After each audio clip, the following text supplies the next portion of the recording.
Okay, good morning everyone. Shalom Aleichem, Bruchim Aboyim, Asar B'Teves, Tavshin Pei Hey, the Tzoim HaAsiri, that we ready, Be'ezus Hashem, we hope will be Yeh L'Beis Yehuda, L'Sasayin, U'L'Simcha, U'L'Mayadim, Toivim.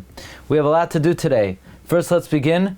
We have two Pesacheinu Megadims, because every Friday, we like to connect the beginning of the Parsha to the end of the Parsha, but this week we need not only to connect the beginning of the Parsha to the end of the Parsha, we also want to connect the beginning of Sefer Bereshis to the end of Sefer Bereshis. By the way, if anybody would like to join us for our second annual Yarchei Kala, this year it's going to take place in Panama. So, if you're in New York, or even if you're in Florida, it's a hop, skip, and a jump. It's actually less expensive to go from Florida.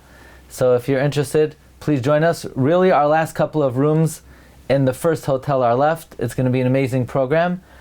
Okay, everybody's welcome to join us. We begin with Pesacheinu Megadim, connecting the beginning and end of Parshas Vayechi.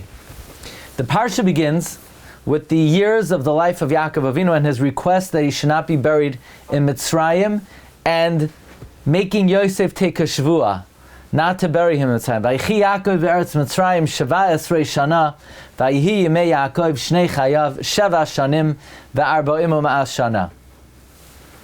That Yaakov Avinu lived in Mitzrayim 17 years, and it was the days of Yaakov, the years of his life, 7 years and 140 years. And he says, do not bury me in Mitzrayim. And he says, swear to me.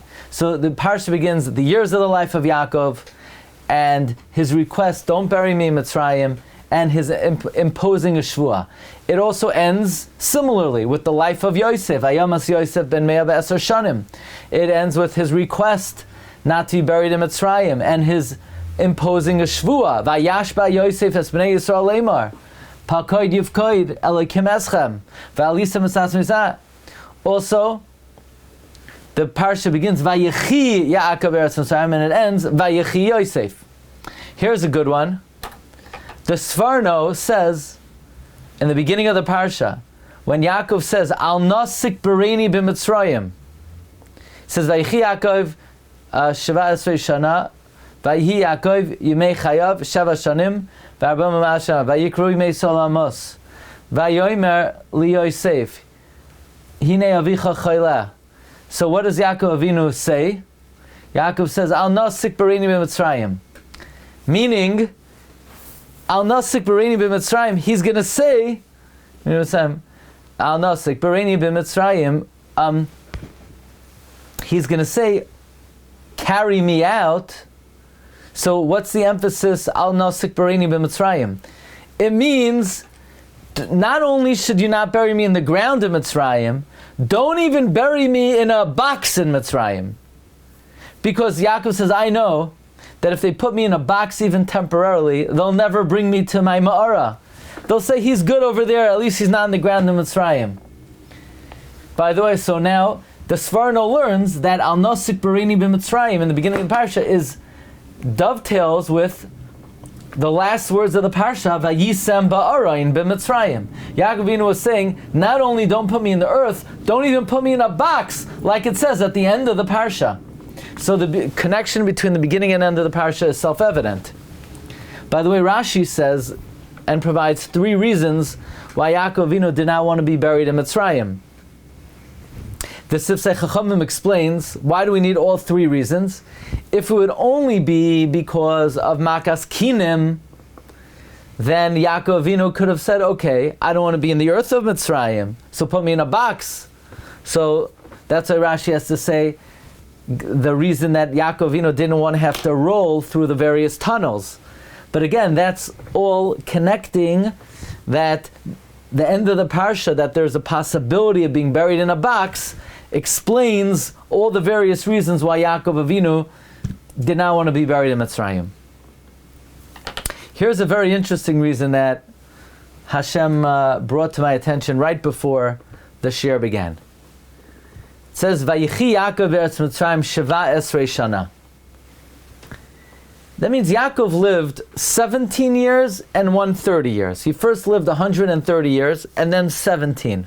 Why the breakdown 130 and then 17? The Chida in his Haggadah Shel Pesach, he says, Yaakov Avinu, when he met Paroi, he said, Yemei shnei megurai shloishim uma'as shana, me'ad v'ra'im hayush yemei shnei chayai. We know that the Galus of Mitzrayim was to select these sparks of Keri that were emitted by Adam HaRishon. There is such an idea that the exile to Egypt was a tikkun for the Keri that Adam HaRishon emitted when he separated from his wife for 130 years. Says the Chida, that's the reason why Yaakov Avinu endured tzara for 130 years. Like he says to Parai, the days of the years of my life, 130, they're ma'at v'ra'im. Because the 130 bad years were a tikkun for the 130 years of Adam HaRishon.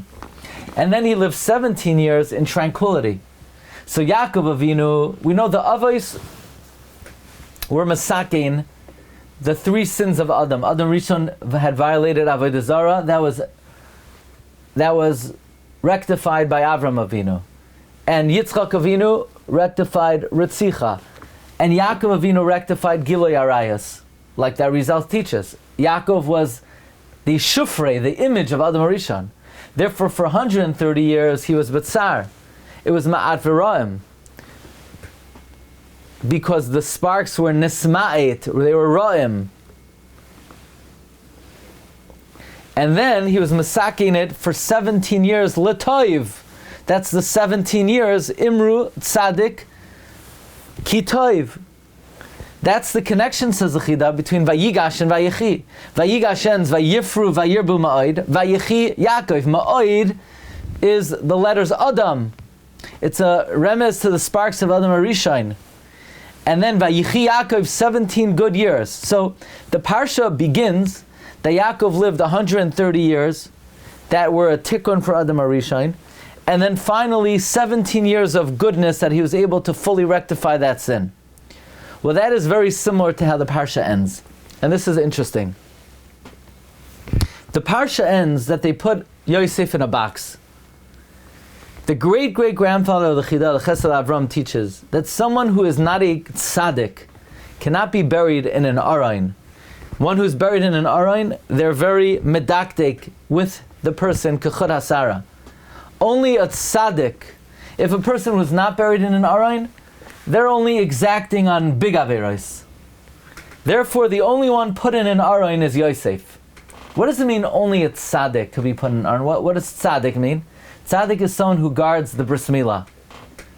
In fact, I have a sefer about kevarim in the west, in the Artzos Marav of Morocco, Tunisia, and other Arabic countries. There was a tzaddik in Morocco named Rafal Badargo.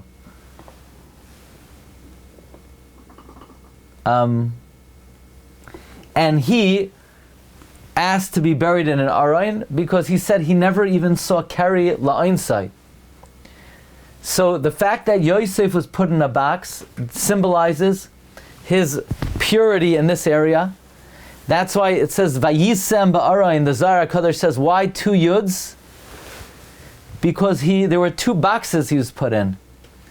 A box down here, and he was put in the Aroyin Bris in Shamayim.